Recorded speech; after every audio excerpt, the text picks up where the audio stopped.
एक दिन कोयल से कहा, अगर तू काली ना होती तो कितना अच्छा होता।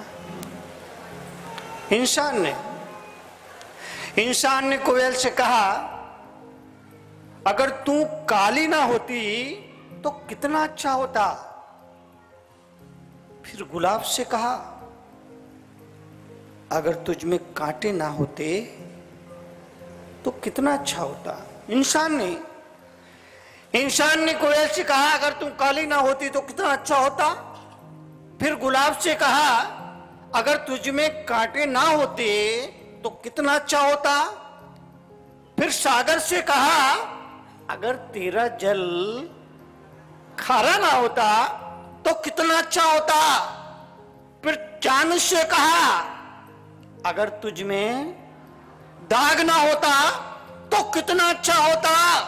फिर चारों ने मिलकर इंसान से कहा, इंसान अगर तुझ में दूसरे की कमी देखने की आदत ना होती तो कितना अच्छा होता। अगर तुझ में दूसरों की कमी देखने की आदत ना होती तो कितना अच्छा होता है। बुरा जो देखन में चला बुरा ना मिला। कहने वालों ने कहा, सुनने वालों ने सुना, पढ़ने वालों ने पढ़ा, समझने वालों ने समझा। भगवान महावीर के शब्दों में अगर मैं कहूं तो यही कहना होगा, नजर खुद पर रखिए, नजारे बदल जाएंगे। नजर खुद पर रखिए, नजारे बदल जाएंगे, और नजर बदली तो किनारे बदल जाएंगे। इसीलिए जीवन में जीवन के परिवर्तन, जीवन की समृद्धि, जीवन के शैली के लिए एक ही वक्तव्य याद रखना, एक ही वक्तव्य याद रखना, एक ही वक्तव्य याद रखना।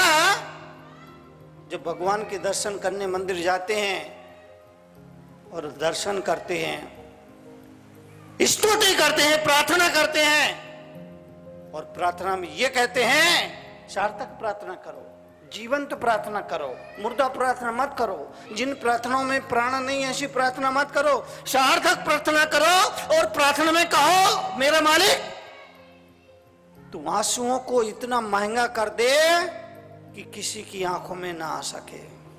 आंसुओं को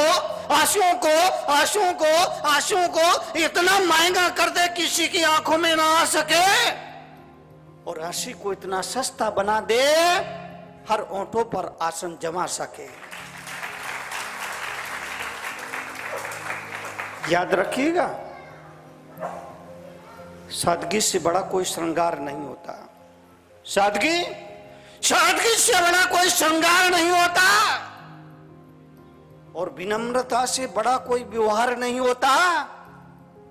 तुम्हारी वजह से किसी की आंखों में आंसू आए, इससे बड़ा कोई पाप नहीं होता, और तुम्हारे लिए किसी की आंखों में आंसू आए, इससे बड़ा कोई पुण्य नहीं होता। तो दूसरों की आंखों में आंसू तो आए, लेकिन तुम्हारी वजह से नहीं, बल्कि तुम्हारे लिए। तुम्हारी वजह से नहीं, बल्कि तुम्हारे लिए। इसलिए यह जीवन की शैली है, यह जीवन की कला है, यह जीवन की कला है, यह जीवन की कला है, यह जीवन की कला है। मास्टर जी ने बच्चों से पूछा, बच्चों बताओ सबसे बड़ी कला कौन सी है? विद्यार्थी ने कहा, मास्टर जी मतलब? अरे बोले, संगीत कला, नृत्य कला, लेखन कला, भक्ति कला। सबसे बड़ी कला कौन सी है? बच्चे ने कहा, मास्टर जी मेरे हिसाब से तो स्कूल में जो सबसे पीछे वाली बेंच पर बैठी है वो शशिकला सबसे बड़ी कला है। जीने की कला, जीने की कला, जीने की कला, वो जीने की कला जिसके बारे में कहा जाता है दर्द एक है, सहने के तरीके अलग अलग है। बात एक है, कहने के तरीके अलग अलग है। मौत एक है, मरने के तरीके अलग अलग है। जिंदगी एक है पर जीने के तरीके अलग अलग है। जिंदगी एक है, जिंदगी एक है, जिंदगी एक है, जीने के तरीके अलग अलग है। इसलिए जीवन के लिए, जीवन के परिवर्तन, जीवन की समृद्धि के लिए सिद्धांत को समझिए, नजरिए को समझिए, दृष्टिकोण को समझिए। दृष्टि महत्वपूर्ण नहीं है, दृष्टिकोण महत्वपूर्ण है। अंधे को मंदिर आया देख लोग हंसने लगे, बोले दर्शन को आए हो। अंधे को मंदिर आया देख लोग हंसने लगे और बोले दर्शन को आए हो, पर क्या भगवान को देख सकोगे? अंधे ने बहुत बढ़िया बात कही। अंधा बोला क्या फर्क पड़ता है, मैं देख पाऊं ना देख पाऊं, भगवान तो मुझे देख ही लेगा। दृष्टि नहीं, दृष्टिकोण महत्वपूर्ण है।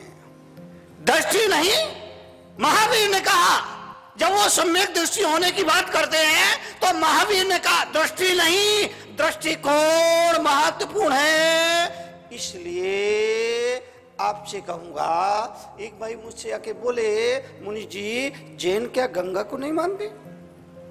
जैन क्या गंगा को नहीं मानते हैं? जैन का सूर्य को देवता नहीं मानते हैं? मैंने कहा जैन गंगा को मानते हैं, जैन सूरज को भी मानते हैं। बोले मानते तो हमने तो किसी जैन को नदी में खड़े होकर के जल चढ़ाते देखा नहीं, अर्घ समर्पित करते देखा नहीं। हमने तो कभी किसी जैन को सूर्य की उपासना करते देखा नहीं। और आप कहते हैं कि वो सूरज को भी मानते हैं, गंगा को भी मानते हैं। मैंने कहा हमारा मानने का तरीका अलग है। गंगा को भी मानते हैं, हमारे मानने का तरीका अलग है। हम सूर्य को भी मानते हैं, लेकिन हमारा सूर्य को मानने का तरीका अलग है। बोले क्या अलग है? मैंने कहा हम गंगा को इतना पवित्र मानते हैं, इतना पवित्र मानते हैं। हम गंगा को हम गंगा को हम गंगा को हम गंगा को हम गंगा को हम गंगा को हम गंगा को इतना पवित्र मानते हैं कि उसमें नहाते तक नहीं है। और सूर्य को इतना पूज्य मानते हैं कि उसके जाने के गम में खाते तक नहीं है।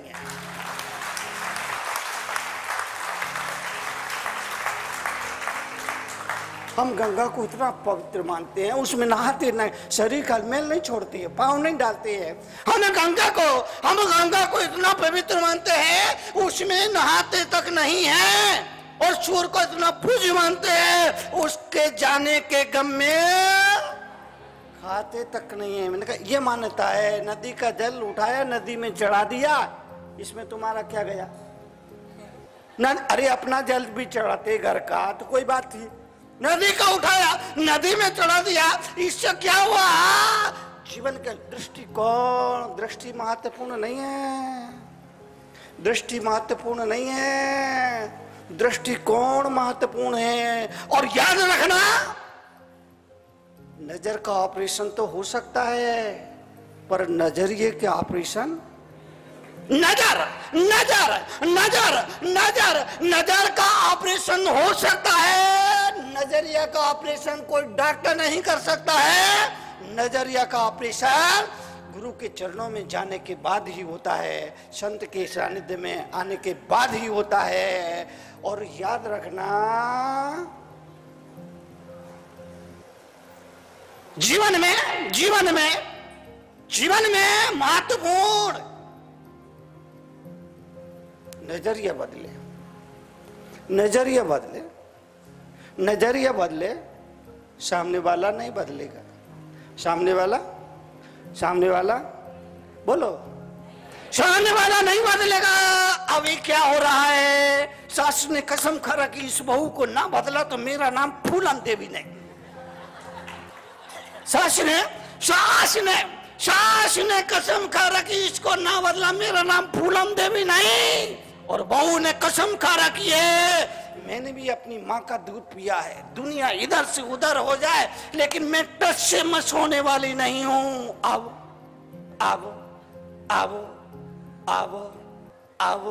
आज श्री महाभारत प्रस्तुत करता गोदरेज। परिवार में विवाद होगा, झगड़ा होगा, कलह होगी, क्लेश होगा, तनातनी होगी, संघर्ष होगा। इसलिए महावीर ने कहा अपने को बदलो, अपने को बदलो, अपने को बदलो, अपने को बदलो। सामने वाला सामने वाला सामने वाला नहीं बदलेगा। दो दोस्त बात कर रहे थे। पहला दोस्त बोला यार मुनि जी के प्रवचन सुन करके तो मेरी लाइफ बदल गई। दूसरा बोला बदली होगी तेरी लाइफ, मेरी तो वाइफ बदल गई है। ये क्या हो रहा है? ये क्या हो रहा है? रात सपने में बापू आए, बोला तरुण सागर ये क्या हो रहा है? मैंने कहा बापू अपनी तो धुलती नहीं, दूसरों की धो रहा है। ये क्या हो रहा है? अपने को बदलो, अपने को बदलो, अपने को बदलो, अपनी नजर को बदलो, नजरिए को बदलो, दृष्टि को बदलो, दृष्टिकोण को बदलो, जीवन की शैली को बदलो, जीने के तरीके को बदलो, बदलो बदलो बदलो बदलो। जब मैं कहता हूं बदलो बदलो बदलो, लोग घर जाके कपड़े बदल लेते हैं। ये क्या हो रहा है? ये क्या हो रहा है? रात सपने में बापू आए, बोले तरुण सागर ये क्या हो रहा है? मैंने कहा बापू पूरा देश रो रहा है। बोले ये देश क्यों रो रहा है? मैंने कहा बापू चादर छोटी पैर पसार के सो रहा है। आपसे निवेदन करूंगा जीवन के लिए, जीवन के परिवर्तन, जीवन की समृद्धि के लिए घर में रह के, परिवार में रह के एक ही बात याद रखना है। बहुत ज्यादा याद रखने की जरूरत नहीं है। ज्यादा कुछ नहीं बनता है, ज्यादा कुछ नहीं होता है। बस एक ही बात याद रखना, दो तरह की सच्चाइयों को जान लेना। एक व्यवहारिक सच्चाई, एक वास्तविक सच्चाई। एक व्यवहारिक सच्चाई, एक वास्तविक सच्चाई। ये नहीं कहूंगा कि अब मेरे प्रवचन सुन करके आप घर छोड़ दीजिए, मेरे संग में आ जाइए। अगर मेरे संग में इतने सारे लोग आ जाएंगे तो मुझे बुलाएगा कौन? इतने सारे लोग अगर मेरे साथ हो गए, मुझे बुलाएगा कौन? इसीलिए मैं कहूंगा घर छोड़ने की जरूरत नहीं है, जंगल जाने की जरूरत नहीं है, परिवार छोड़ने की जरूरत नहीं है। बस जरूरत इस बात की है, याद रखना, व्यवहारिक सच्चाई और वास्तविक सच्चाई। व्यवहारिक सच्चाई, ये घर मेरा है, ये व्यवहारिक सच्चाई है। ये पत्नी मेरी है, ये व्यवहारिक सच्चाई है। ये बच्चे मेरे हैं, ये व्यवहारिक सच्चाई है। ये मकान मेरा है, ये व्यवहारिक सच्चाई है। ये दुकान मेरी है, ये गाड़ी मेरी है, ये व्यवहारिक सच्चाई है। पर वास्तविक सच्चाई तो ये है कि ये शरीर भी तेरा नहीं है। वास्तविक सच्चाई, वास्तव। कल एक भाई कह रहे थे मुनि जी आपको हमारा इंदिरापुरम कैसा लगा? ऐसे बोल रहे थे जैसे इंदिरापुरम इनके बाप का हो। अरे मैंने कहा भैया ये मेरे चेहरे पे चक्कर में मत पड़। वास्तविक सच्चाई ये है, ये शरीर भी अपना नहीं है। वास्तविक, ये दुनिया व्यवहारिक सच्चाई तो याद रखती है, पर वास्तविक सच्चाई को भूल जाओ। यह दुनिया व्यवहारिक सच्चाई को तो याद रखती है, पर वास्तविक सच्चाई को भूल जाती है। आपसे निवेदन करूंगा, बेटा है तो किसी की अमानत है, बेटी है तो किसी की अमानत है, शरीर है तो किसी की अमानत है, आत्मा है किसी की अमानत है। बेटा बेटा बेटा बेटा अमानत है, बेटी अमानत है। इनका भरण पोषण करिए, इनकी परवरिश करिए। माता पिता होने के नाते ये आपकी ड्यूटी है, ये आपका फर्ज है, ये आपका धर्म है, ये आपका कर्तव्य है, उसका पालन करिए। मगर मगर मगर मगर इस बात को मत भूलिए, अमानत है। बेटा बहू की अमानत है, बेटा बहू की अमानत है, बेटी बोलो दामाद।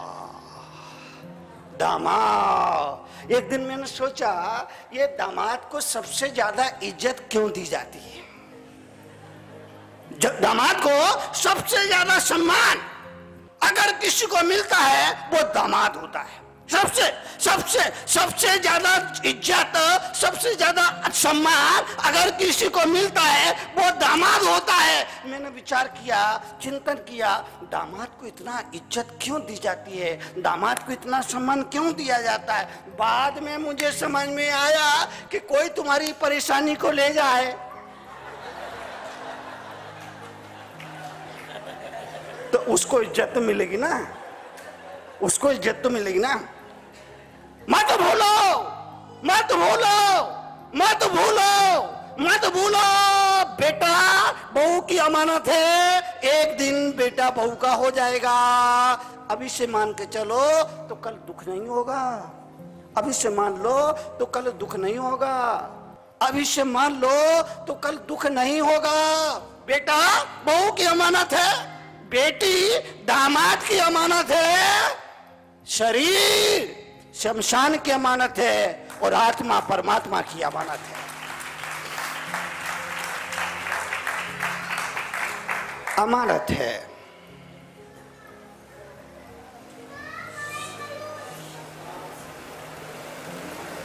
इसे पाप लगता है क्या?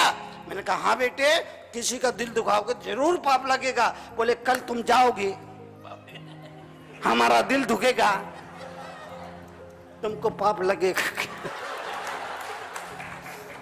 बड़ा मुश्किल है। और होशियार इतने इतने होशियार, जयपुर में था, मैंने शाम को आनंद यात्रा ले रहा था, एक बच्ची को खड़ा किया और मैंने कहा बताओ 24 तीर्थंकर के नाम बताओ। उस बच्चे ने कहा पहले आदिनाथ, 24वें महावीर, बाकी अपनी अपनी जगह पे।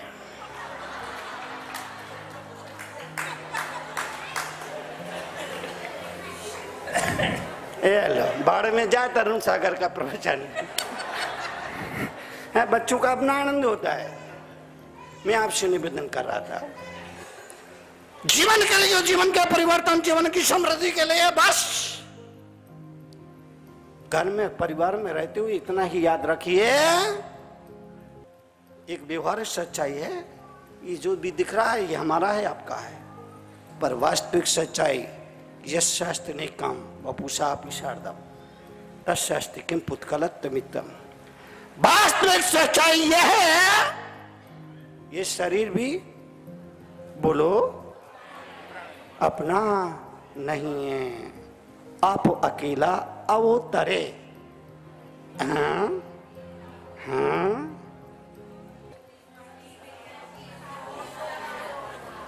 सब याद है आपको। तो जीवन के लिए, जीवन के परिवर्तन, जीवन की समृद्धि के लिए, इसलिए ये कहा जाता है धर्म की शरण में आइए, गुरु की शरण में आइए, वक्त निकालिए, वक्त निकालिए, वक्त निकालिए, वक्त निकालिए, वक्त निकालिए, वक्त निकालिए। वक्त निकलेगा नहीं, निकालना पड़ेगा। वक्त निकलेगा, वक्त निकलेगा नहीं, वक्त निकालना पड़ेगा। अभी भी आप यहाँ पर आए, वक्त निकाल कर आए, वक्त निकलता नहीं है, वक्त निकलना पड़ता है। और याद रखना, जो वक्त आप भक्ति के लिए, प्रार्थना के लिए, पूजा के लिए, गुरु सेवा के लिए निकाल रहे हो, वही वक्त वक्त पर काम आएगा। वही वक्त वक्त पर काम आएगा। जो वक्त आपने धर्म ध्यान के लिए निकाला, जो वक्त आपने पूजा के, भक्ति के लिए, तप के लिए, सेवा के लिए निकाला, वही वक्त वक्त पर काम आएगा। बाकी खाया खोया, बाकी खाया खोया, बह गया, बस इतना याद रखिए। इसलिए धर्म पर श्रद्धा करो। तर्क और धर्म, तर्क और धर्म, धर्म, तर्क और श्रद्धा एक साथ नहीं चलती। मानते हैं तो वो पत्थर की मूर्ति भगवान है, और नहीं माने तो पत्थर है। जो नहीं मानते उनके लिए बुत है, जो नहीं मानते उनके लिए पत्थर है। श्रद्धा, श्रद्धा श्रद्धा, श्रद्धा। अरे धर्म कोई वॉशिंग मशीन नहीं, वॉशिंग पाउडर नहीं कि पहले इस्तेमाल करो। धर्म धर्म धर्म धर्म धर्म धर्म धर्म धर्म कोई वॉशिंग पाउडर नहीं, पहले इस्तेमाल करो फिर विश्वास करो। धर्म तो जीवन बीमा की तरह है, जिंदगी के साथ भी और जिंदगी के बाद भी। श्रद्धा करो, श्रद्धा करो, श्रद्धा करो। कुछ लोग गुब्बारे की तरह होते, कुछ लोग गुब्बारे की तरह होते हैं। गुब्बारा चंद सांसों में फूल जाता है और आदमी को जरा सी शोहरत मिले अपनी औकात को भूल जाता है। कुछ लोग गुब्बारे की तरह होते हैं। औकात को मत भूलिए। आज आपके पास सब कुछ है, भगवान का दिया, आपके पुण्य का दिया, आपके पास सब कुछ है, मगर अपनी औकात को मत भूलिए। आदमी को औकात क्या है? आदमी को औकात क्या है? एक माचिस की तिल्ली, एक लोटा घी, लकड़ियों के ढेर पर कुछ घंटे में राख, बस इतनी सी है आदमी की औकात।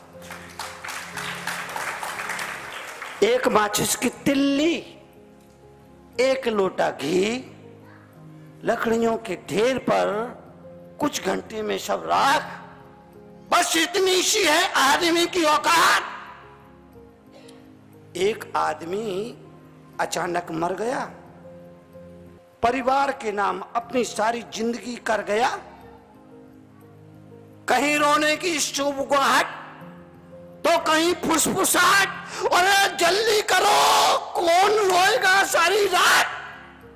बस इतनी सी है आदमी की औकात, बस इतनी सी है आदमी की औकात। मरने के बाद नीचे झांक कर देखा, मरने के बाद नीचे झांक कर देखा, मेरी मौत पर कुछ लोग जबरदस्त रो रहे थे, कुछ लोग जबरदस्ती रो रहे थे। मेरी मौत पर कुछ लोग जबरदस्त रो रहे थे, कुछ लोग जबरदस्ती रो रहे थे। अच्छा था बेचारा चल बसा, होगी 4 दिन बाद।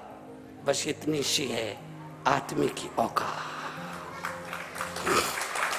बेटा बेटा बेटा बेटा बेटा बेटा, पता नहीं कब कर दे टाटा। बे गुजराती में बे का मतलब 2 होता है, एक बे अने 3, बे अने 2, बेटा, दोटा, टाटा। बेटी बेटी दोटी, बेटी बेटी पियर वालों को भी ताजगी देती है और ससुराल वालों को भी ताजगी देती है। बेटी दो चाय, वो पियर वालों को भी ताजगी देती है, ससुराल वालों को भी ताजगी देती है, इसीलिए वो बेटी। इसलिए हमारे यहाँ कहा है कन्या मंगल है, कन्हैया को कहीं मंगल है नहीं कहा। लड़का लड़का कन्या को मंगल, मंगल कलश जुलूस चलता है तो मंगल कलश लेकर कन्या आगे चलती है। कन्या मंगल है, कन्हैया कहीं मंगल नहीं है। कुछ लोग के घर में एक आदमी मेरे पास आए, ऐसा बुरा मुंह बना रखा था, दर्शन के लिए आए, अच्छा खासा था चेहरा उनका, भगवान का दिया अच्छा खासा चेहरा था, लेकिन उस समय उन्हें ऐसा बुरा मुंह बना रखा था, ऐसा बुरा मुंह बना रखा था जैसे अरंडी का तेल पी लिया। अरे मैंने कहा क्या हुआ?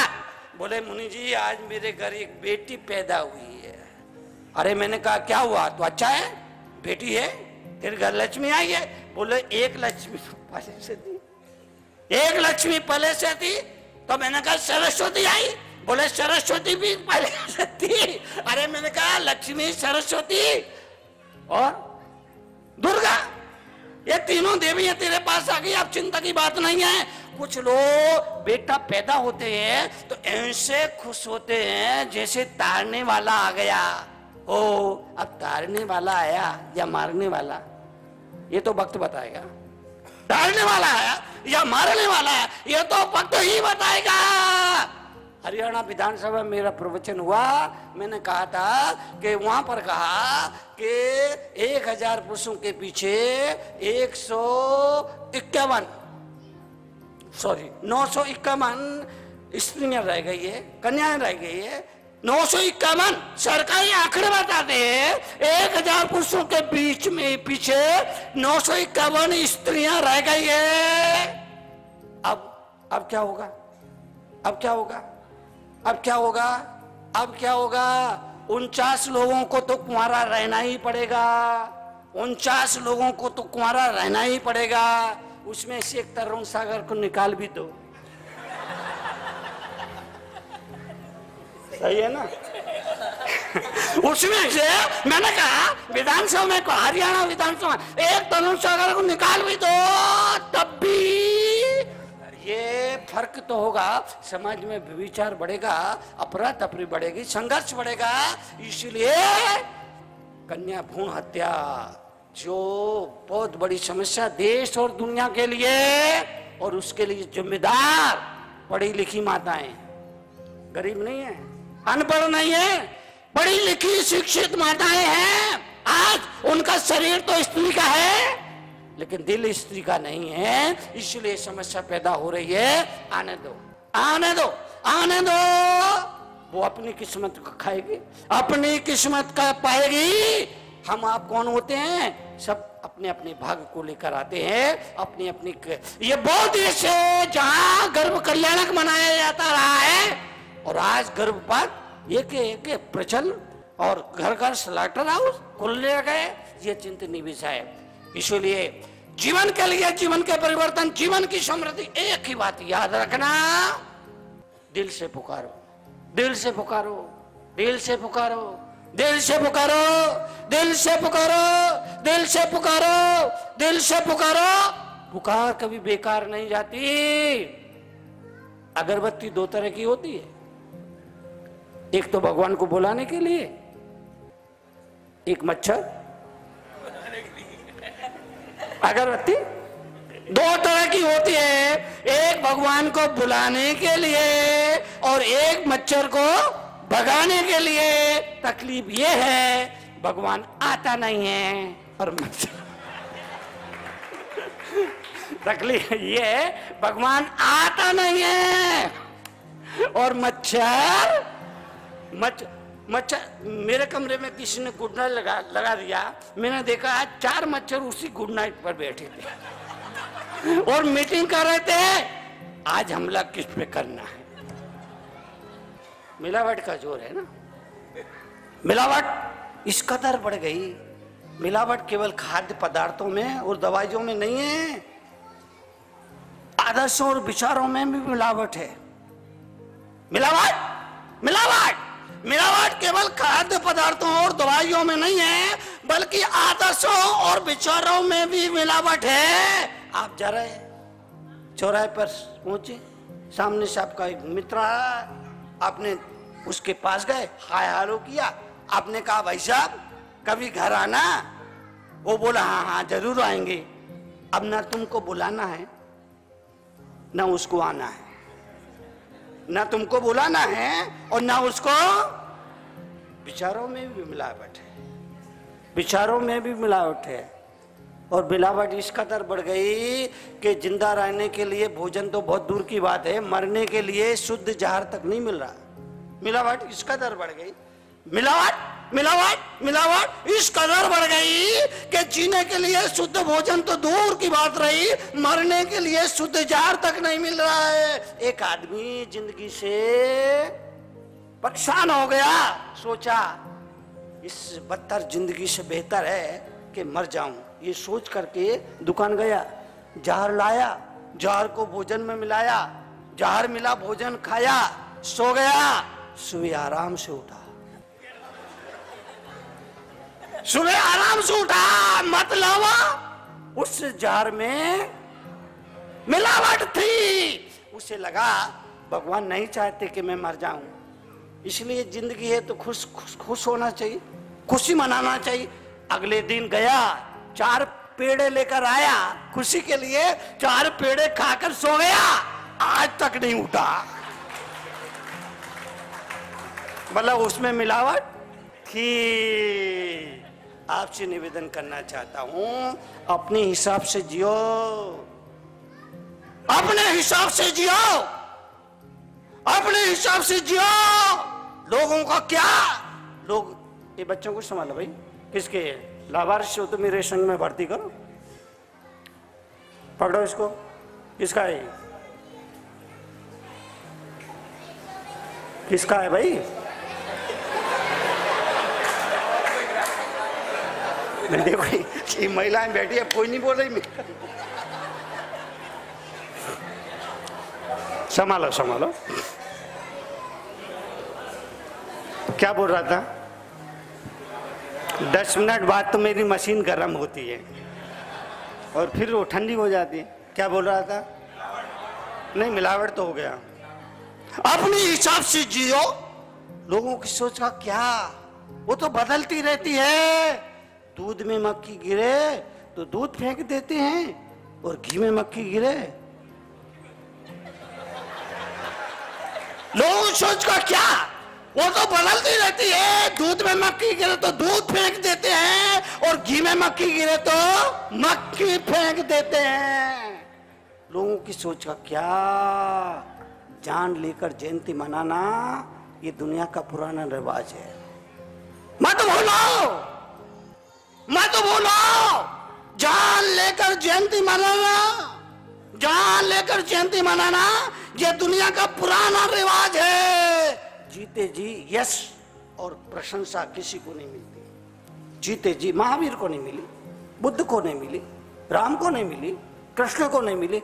जीते जी यश प्रशंसा किसी को नहीं मिलती। अगर आप यश और प्रशंसा चाहते हो तो भगवान से रोज प्रार्थना करो, हे भगवान मुझे जल्दी से, प्रार्थना करो मुझे जल्दी से उठा लो।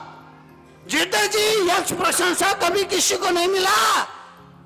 और आज ये रामकृष्ण बुद्ध महावीर नहीं है, हजारों साल गुजर जाने के बावजूद पूरी दुनिया के दिलों में बसे हुए हैं, दिलों में बस करके राज कर रहे हैं, पर जीते जी नहीं मिला। इसलिए अपनी सोच से जियो। और फोकट की सलाह बांटने वाले बहुत हैं।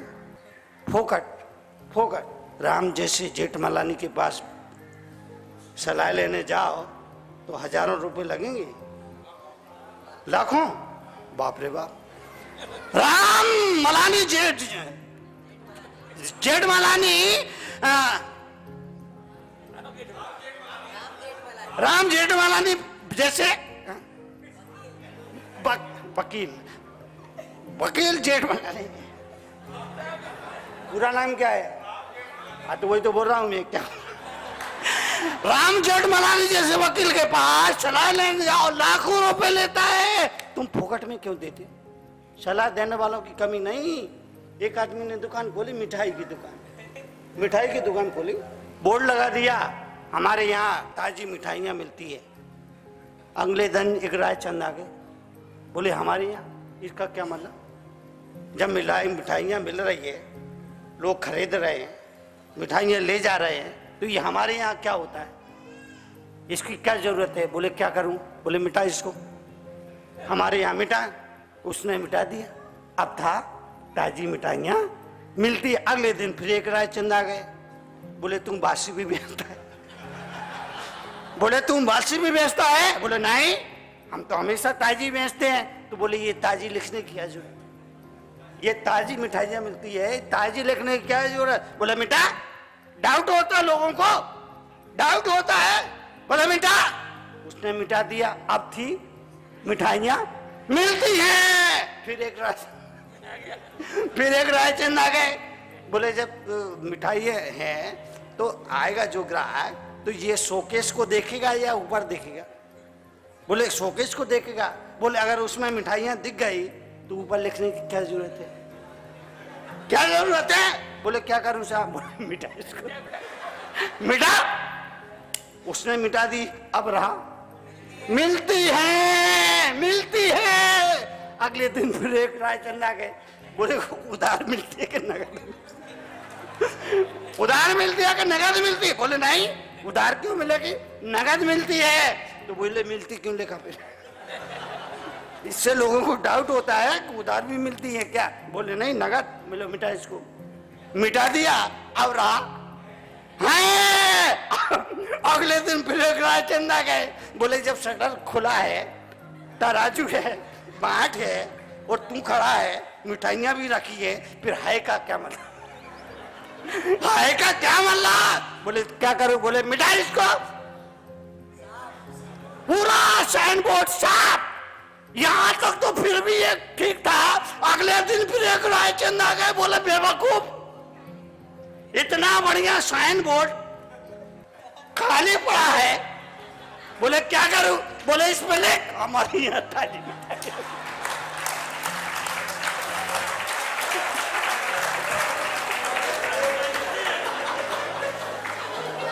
अपने हिसाब से जियो, दुनिया की सोच का क्या, अपने हिसाब से जियो, दुनिया की सोच का क्या। वो तो कंडीशन को देख करके बदलती रहती है। भगवान महावीर ने कहा अब अगर आपके इरादे नेक है और लक्ष्य पवित्र है तो आप काम करिए, काम करिए, काम करिए। लोग कहेंगे, कहने से बात नहीं आएंगे, बेवजह कहेंगे। मैं आपकी अदालत में गया तो लोगों ने बहुत टिप्पणी की, मुनीष जी को नहीं जाना चाहिए, मुनीष जी कहाँ जा रहे हैं, ऐसा है वैसा है, फला है ढिका है। अरे मैंने कहा एक तो होती है आपकी अदालत, एक होती है बाप की अदालत। आपकी अदालत, बाप की अदालत। मैं आपसे निवेदन करना चाहता हूँ, दुनिया कहेगी, बेवजह कहेगी, अगर सिर उठा के चलोगे ना तो दुनिया कहेगी देखो कैसा अकड़ के चल रहा है। अगर सिर झुका के चलोगे तो दुनिया कहेगी अरे भैया किसी की तरफ देखता तक नहीं है। अगर आंखों को इधर उधर घुमा के चलोगे तो ये दुनिया कहेगी भैया इसकी आंखों का कोई भरोसा नहीं है। अगर आंख बंद करके बैठ जाओगे तो दुनिया कहेगी देखो बूढ़ा भगत बैठा है। और आंखों को अगर फोड़ लोगे तो दुनिया कहेगी फोड़ी है तो भुगतो। दुनिया हर हाल में कहेगी, हर हाल में कहेगी, हर हाल में कहेगी। अगर आपका लक्ष्य नेक है, देश पवित्र है, महावीर ने कहा चलते जाइए, पीछे मुड़कर देखने की जरूरत नहीं है, पीछे मुड़कर देखने की जरूरत नहीं है। और आदमी सारी जिंदगी यही सोचता है चार लोग क्या कहेंगे। आदमी आदमी आदमी आदमी आदमी आदमी आदमी सारी उम्र यही सोचता है चार लोग क्या कहेंगे। और आखिर में चार आदमी कहते हैं राम नाम सत्य है। आखिर में चार आदमी कहते हैं राम नाम। ये सोच के आदमी हंसता भी नहीं है कि चार लोग क्या कहेंगे, और कभी हंसता भी है तो इसीलिए हंसता है वरना चार लोग क्या कहेंगे।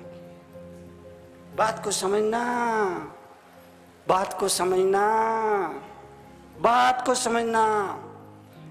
जीवन के लिए, जीवन के परिवर्तन, जीवन की समृद्धि के लिए, जीवन के कल्याण के लिए घर परिवार को स्वर्ग बनाइए, जीवन को स्वर्ग बनाइए। इसके लिए जीने की कला आपको आना चाहिए। अगर वो कला नहीं आई तो बेटा वो है जो माँ बाप को स्वर्ग ले जाता है, बेटी वो है जो स्वर्ग को घर पर लाती है, और बहू वो है जो घर को ही स्वर्ग बना दिया करती है।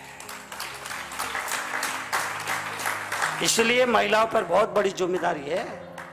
महिलाओं पर, महिलाओं पर, महिलाओं पर, महिलाओं पर, महिलाओं पर, महिलाओं पर बहुत बड़ी जिम्मेदारी है। मेरा अपना मानना है अगर इस देश की नारी हाथ खड़ा कर देना तो तरुण सागर जैसे लोगों को एक बार का भोजन मिलना भी मुश्किल हो जाए।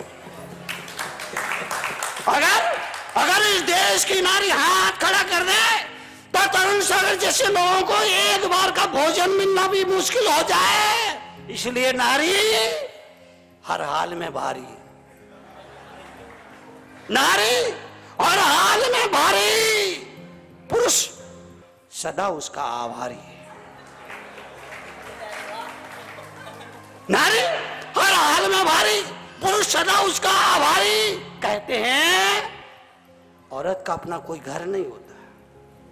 कहने वालों ने कहा, कहने वालों ने कहा, कहने वालों ने कहा औरत का अपना कोई घर नहीं होता, पर मेरा अपना मानना है बिना औरत के घर नहीं होता।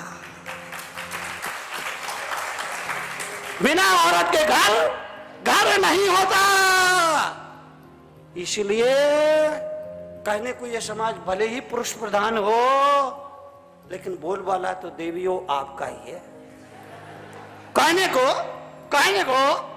को यह समाज भले ही पुरुष प्रधान हो, लेकिन बोलबाला तो देवियों आपका ही है। वो ऐसा, किसी को पैसा चाहिए लक्ष्मी के पास जाओ, किसी को बुद्धि चाहिए सरस्वती के पास जाओ, किसी को ताकत चाहिए दुर्गा के पास जाओ। अब और क्या बचा जो कोई झक मारने के लिए ब्रह्मा विष्णु महेश के पास जाएगा।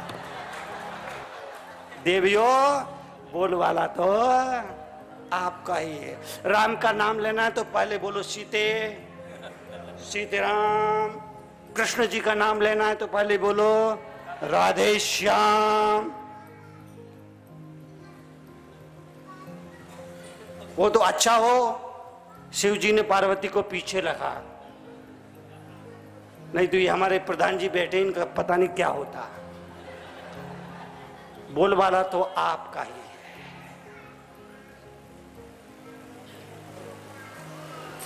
इससे पहले भारत के प्रधानमंत्री कौन थे सारी दुनिया जानती थी।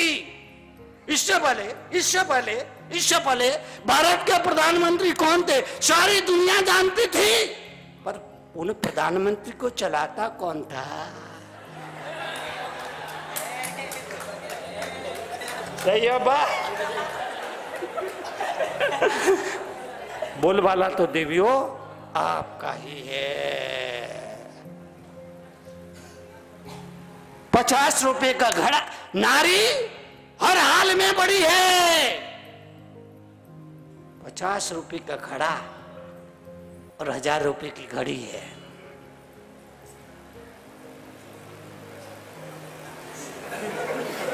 नारी हर हाल में बड़ी है। 50 रुपए का घड़ा, 1000 रुपए की घड़ी है। देवियों बोलबाला तो आप, ताली तो बजा, तुम्हारे लिए बोल रहा हूं मैं। 7:30 बजे मैं तो बोलता रहूंगा और आप सुनते भी रहेंगे। पर इंदिरापुरम में यहाँ पर दूसरी बार आया, और जब भी आता हूँ तो पानी का तो बताया कि यहाँ झमाझम बारिश। तो जंगल में योगी रहता है, जंगल में योगी रहता है। कभी हंसता है कभी रोता है, ना रोने का कोई कारण है ना हंसने का कोई कारण है। हर पल चैन बरसता है, हर पल चैन बरसता है, पल भर को भी ना फंसता है। बाढ़ में जा तरुण सागर के प्रवचन है। बच्चों का अपना आनंद है, उनको मस्ती में आग लगे बस्ती में। कल आनंद यात्रा है, कल मैं बोलूंगा, बताऊंगा मैं क्या बोल रहा था। हाँ जंगल मस्ती में।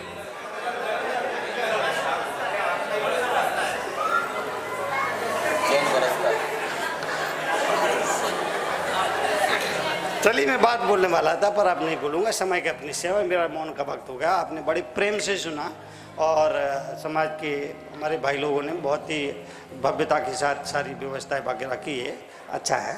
अभी मैं यहाँ से दिल्ली जाऊँगा और चूंकि दिल्ली में ये महावीर जयंती का कार्यक्रम है वो मैंने दिया हुआ है, पर वो ऐतिहासिक क्षण होगा। मैं जो कार्यक्रम में जाता हूँ, पिछले 20 सालों से मैं पंचकल्याण में नहीं गया, किसी विधान में नहीं गया, कोई विधि प्रतिष्ठा में नहीं गया, इसमें नहीं उसमें नहीं गया। इसमें मेरा अपना मानना है, और हमारे संत लोग हैं, मुनि लोग हैं, वो जाते हैं, अच्छी बात है।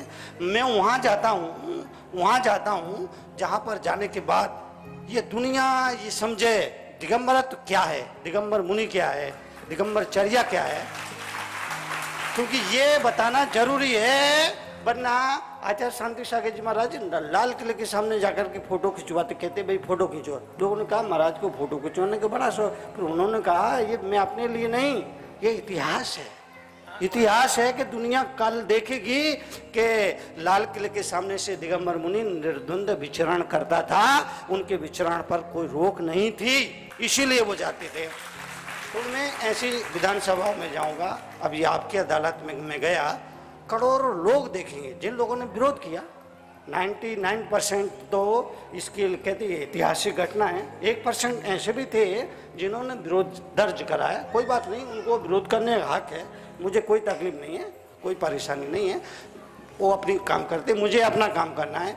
तो हमारे जीवन में भी ऐसे कई मौके आते हैं, उन काम उपयोग करेंगे और अपने हिसाब से आगे चलेंगे। दुनिया का क्या आपने सुना। धन्यवाद। जय महावीर। ओ